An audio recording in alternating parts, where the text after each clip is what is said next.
Before I continue, tell me honestly, have you ever had moments when it felt like you were living in the wrong reality?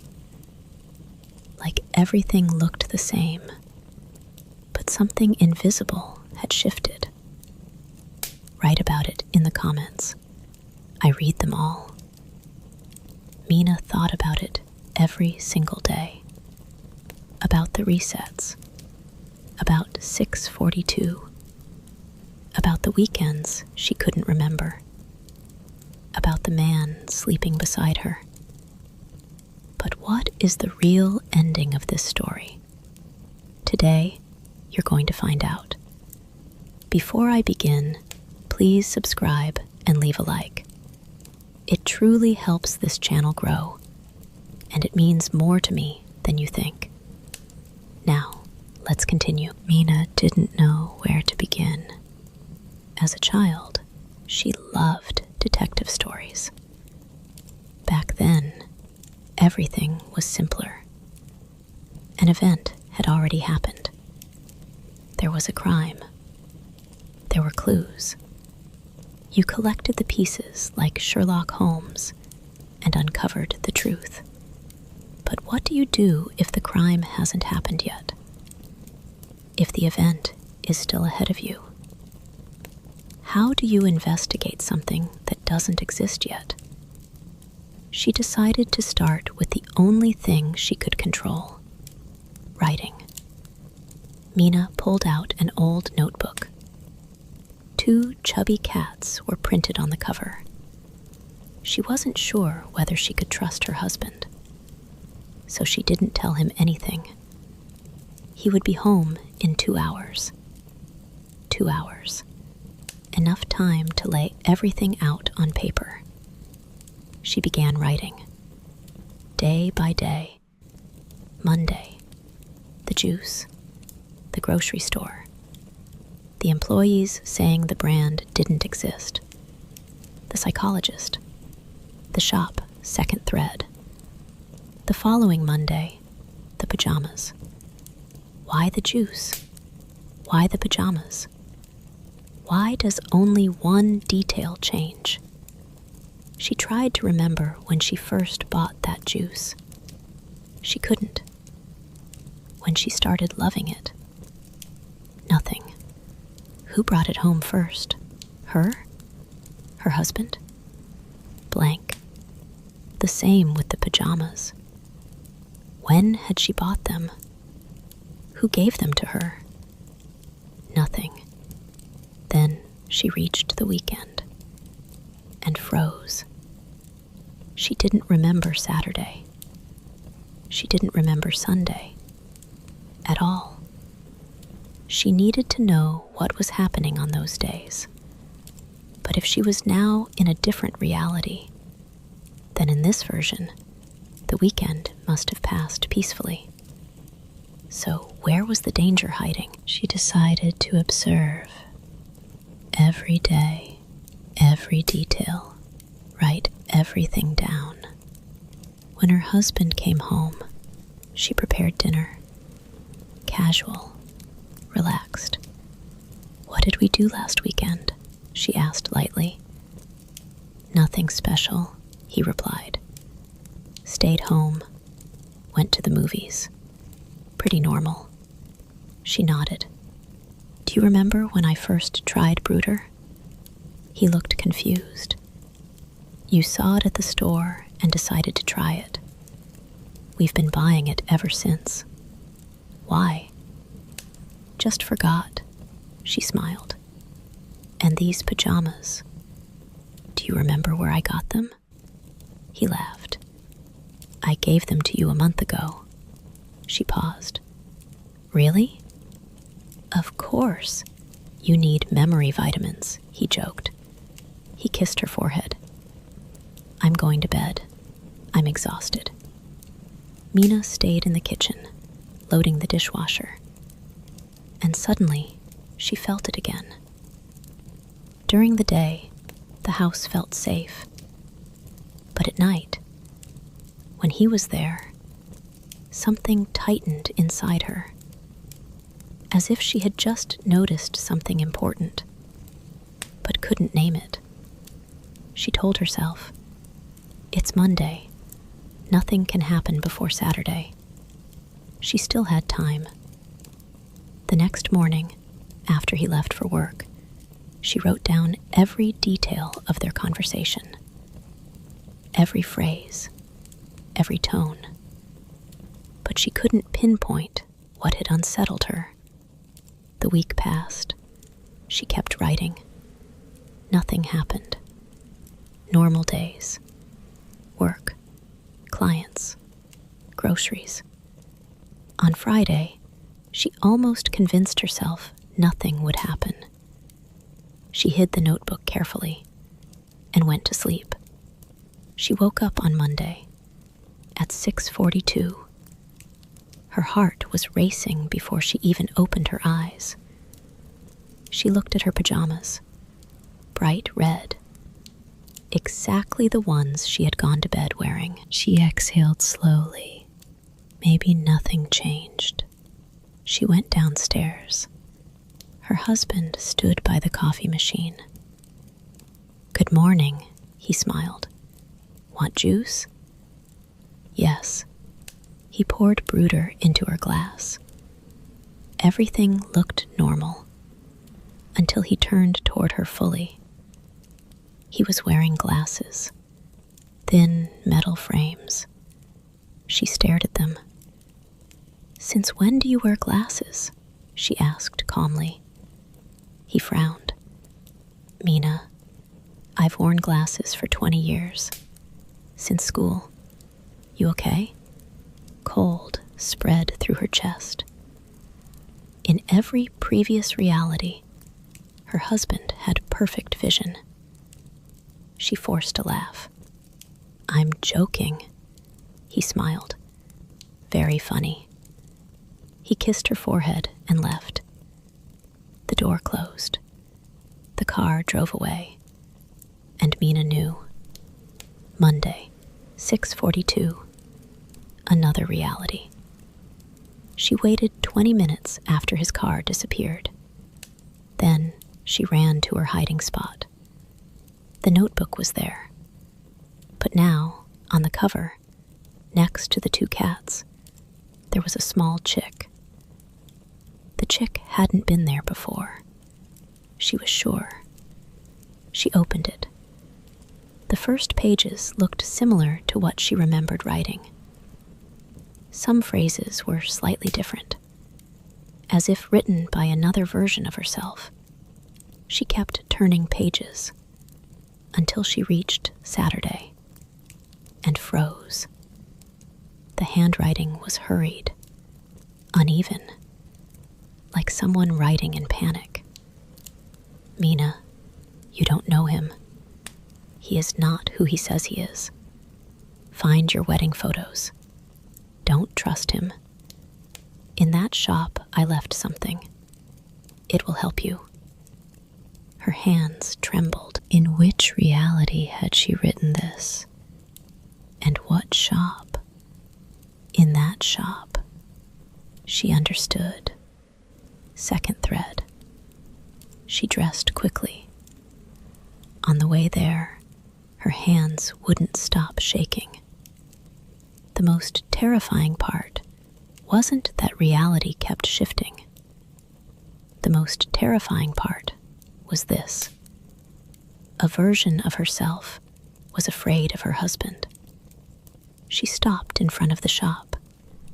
It was still there, unchanged.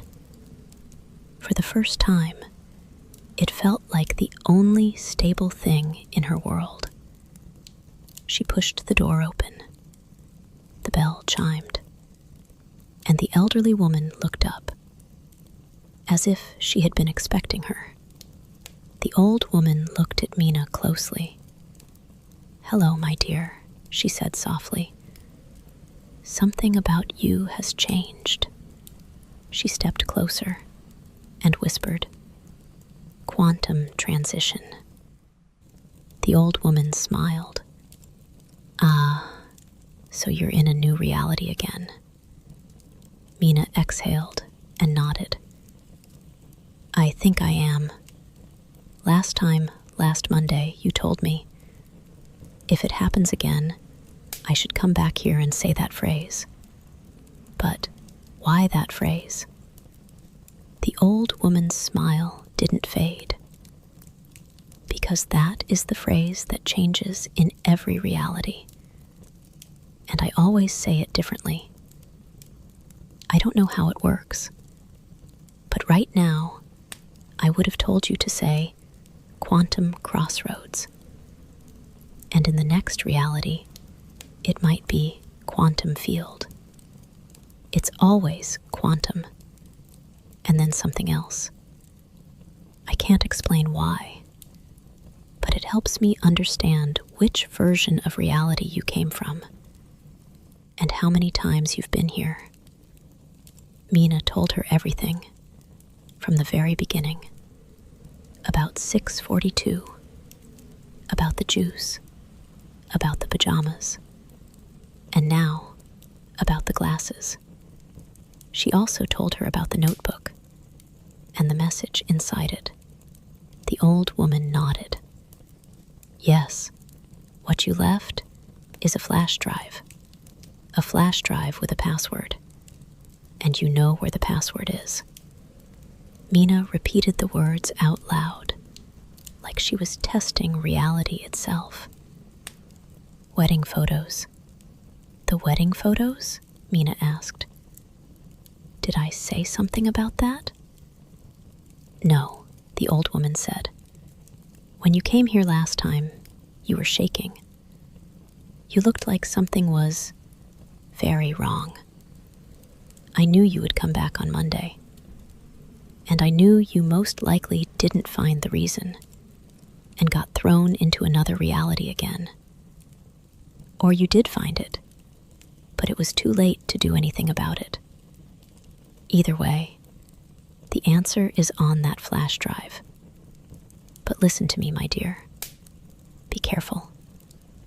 From what you wrote, it sounds like this is about your husband. And the cards are very clear. He is dangerous. Don't show him that you know. Not in any way. Figure it out first. Quietly. Mina took the flash drive. She thanked the old woman and asked, "Can I come back tomorrow? Do you have a computer I can use? My husband works in IT. I don't trust him or anything inside that house. If I open the flash drive on any computer at home, he'll probably know immediately." "Of course," the old woman said. "Come tomorrow." Mina went home. Everything felt unreal, wrong, not quite solid. Her head was spinning. It had been happening a lot lately, actually. But she kept telling herself it was nothing. She checked the house. No husband. It was clean. He was at work. So Mina began searching for the wedding photos. She pulled out the albums. There were guests. There was her, in a beautiful wedding dress. And there was the groom, only from the back. She didn't find a single photo where she could see his face. Not one. Some photos looked slightly stretched, as if something had been edited. Then she noticed one photo with a bent corner. She picked it up, looked at it, and turned it over. On the back was a code. Numbers, letters, a mix of both. And Mina understood. That was the password. Mina is smart. That's exactly what she would do if she wanted to hide something safely. She took the photo, put the albums back carefully, and started writing again in her notebook. By now, she had a detective theory. Her husband wasn't her husband. The man living with her, the man kissing her goodnight, was an imposter. Someone was giving her something. Something that erased her weekends. Something that made her forget. And then convincing her that he was her husband. Mina was sure something terrible was happening every week, and her husband was the reason. When he came home from work, Mina acted normal. Dinner, laughter, small talk. She told him about a movie she'd watched, just so she could sound casual. Then he went to bed. Mina stayed awake. She checked her phone for photos of them together. There were none, not a single one. And then she was sure, 1,000,000% sure, something was wrong. But here was the nightmare. She didn't remember her real husband. She didn't even remember her wedding. The photos proved she had been happy, that she had gotten married. But she couldn't feel the memory. Something still didn't fit. And it wasn't only the reality shifts. The next day, after he left for work, Mina went straight to the shop. The second thread. The moment she walked in, the old woman said, "I've been waiting for you." Mina showed her the photo and the flash drive. They went into the back room. The old woman locked the shop so no one could enter. They turned on an old computer. Mina plugged in the flash drive, typed the password, and saw several video files. She opened the first one. It was her. Messy hair. Eyes like she hadn't slept in a week. A face full of fear. And Mina on the video said, "Mina, if you're seeing this, it means you've been reset into a new universe again. I figured out what's happening, and unfortunately, I didn't find a way out. Because there is no way out. But maybe you will find it. In every new branch of reality you enter, you become smarter. I think you can do it. But let's start from the beginning. You probably already noticed the wedding photos. There isn't a single photo showing your husband's face.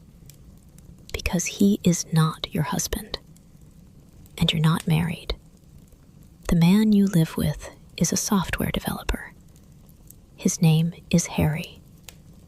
You studied together at a tech university. You were never an artist. Yes, you dreamed about it as a child. But you are a genius developer. More brilliant than Harry. And Harry has been hopelessly in love with you for years. He tried to win you over again and again. It never worked. So he made a plan. He built a virtual reality. He scanned your consciousness and placed it here. But one consciousness can't exist perfectly in two places at once. Technically it can, but we're talking about Harry. He couldn't even transfer a mind correctly. So, in the real world, you collapsed. You've been unconscious this whole time.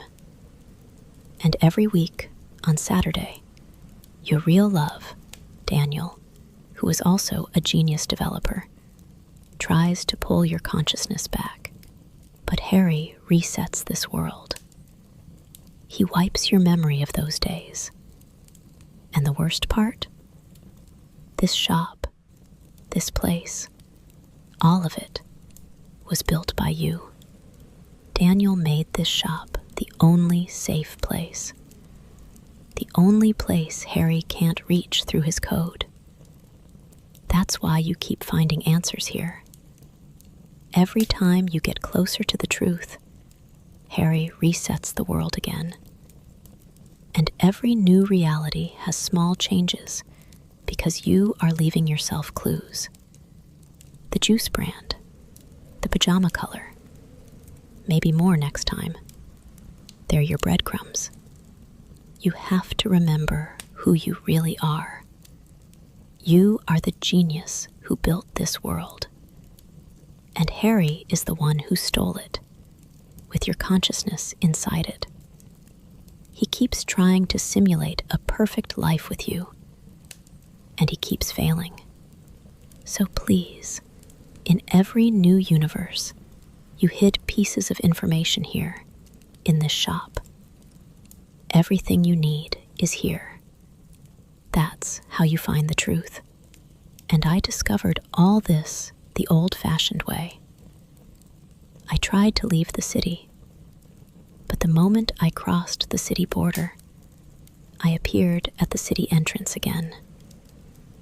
Every time I crossed that border, pieces of my consciousness returned. I remembered more, but it drained me. This time, I lost. But you can win. Find the truth. The video ended. Mina and the old woman stared at each other. The old woman looked uneasy. For the last month, she whispered, I've had the feeling reality is changing too. That's why I feel like I know you, like I've been waiting for you, like I'm supposed to help. Mina swallowed. This sounds insane, but I believe it. There are no photos of his face, and I don't remember getting married. I don't remember my life before the last 4 or 5 weeks, like the story was written yesterday. She sat down, thinking out loud. If leaving the city brings back memories and drains me, and Harry resets everything, then I shouldn't leave the city. I should remember everything here. I don't even remember who Daniel is. I don't remember being a developer. If you asked me to write code right now, I couldn't. But if I've come here many times before, then earlier versions of me must have left more clues here. She looked at the old woman. Do you remember? Did I touch any books before? Did I hide anything else here besides the flash drive? The old woman hesitated. Actually, yes. You went to the bookshelf. The books on the top shelf. Go look. Mina started pulling out books, the ones she felt she had touched in another life. And inside one of them, she found a page full of symbols, commands, numbers, letters. It meant nothing to her, but something deep inside her knew it mattered. I found something, she whispered. They went back to the computer. Mina typed carefully, as if she had never done it before. And in this reality, she hadn't. The screen changed. She was inside an internal server. Folders. Many folders. And one folder stood out. Project. The first thread. Mina clicked it. More folders. Videos labeled by days. Day 1. Day 2. Day 3. She opened day 1, and she saw herself, well-dressed, confident, happy. It was her company's server.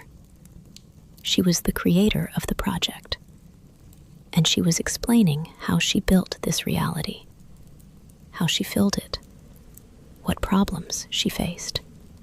The project was meant to let people transfer their consciousness into places they wanted to be. not as a VR headset fantasy, but as something real.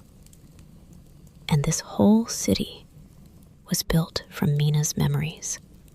In some of the videos, Daniel appeared. A beautiful man. He said there should always be an emergency exit. A way out, if servers failed, if something went wrong. But Mina was sure everything would be fine. In the last video, Daniel was crying. I know my Mina is inside this project, inside the first thread. But access is biometric. Only Mina can open it. I'm sure Harry did something, but he denies it. No one believes me, and I can't get inside. But I know Mina is there, and I know Harry is keeping her there. So Mina, if you see this, and you're in Project, the first thread, I kept my promise. I created a back door, a way out no one can track. I created this shop, the second thread, as a safe space outside Harry's reach. I know you weren't supposed to find this, but I prepared it anyway. To exit, there is a large crystal sphere on the cabinet. You need to take it and rub it. I don't know why I made it that way, but if you're trapped in there, I hope you'll appreciate the joke and come back to me. Mina, the moment you take that sphere, you will reset the reality, and you will be able to leave. The video ended. It sounded crazy, but something about Daniel felt familiar, true, like a home she couldn't remember. Mina asked the old woman, "Where is the crystal sphere?" The old woman pointed. Mina walked to it. She picked it up and rubbed it 3 times, and everything stopped. The lights went out. Mina woke up in a bright room. Daniel was there. Her parents were there. Everyone was crying, smiling, relief everywhere. Mina understood. She was back. She had reset the server. She looked at Daniel and smiled. "Thank you." Daniel sobbed, hugged her, kissed her, saying he was so glad she came back. Mina asked, "How long was I unconscious?" 2 days, they told her. But Mina knew it had been much longer. Then she asked, "Where's Harry?" Daniel frowned. "No one has seen him since yesterday. He didn't come to work. He doesn't answer messages or calls." Mina whispered, "Okay, fine." Daniel looked confused. "Why are you asking about Harry? He's just a developer, one of hundreds working for you." Mina forced a calm smile. "I just remembered him." A few days later, Mina was home, happy, safe. She believed it was over. She put on a special device, a tool that allowed her to enter her project again. She went back into the first thread to check on Harry. And yes, he was there. But now, he was the one waking up every Monday at 6:42. He couldn't remember the weekends. He couldn't understand what was happening. Every Saturday, Mina took his notebooks and burned them. She knew what she had done. By resetting the server, she sealed him inside that reality forever. She also knew the truth. One day in the real world was 1 month inside that reality. She didn't want to release him, But Mina had a kind heart. She thought about what to do for a long time, and in the end, she reset the simulation. Harry came back to himself. Mina deleted Project, the first thread, and created Project, the second thread, a safer project, built with mechanisms so a consciousness could never get trapped inside again. Harry quit after that. He left for another country. Mina and Daniel decided to get married. Months later, Mina sat in her office chair, the CEO chair. In her hands was a photograph of an elderly woman, silver hair, kind face, warm eyes, her real grandmother. Mina stared at the photo for a long time, because that was the truth. Daniel had placed her grandmother's image into the shopkeeper of the mystical store, the woman who had saved Mina, the exit, the safe place. And that's the end, my dear listener. Now tell me, have you ever had a morning when everything looked normal, but something felt wrong? Like you weren't in your reality? Write your story in the comments. Leave a like. Subscribe to the channel, because many more strange, gripping stories are coming.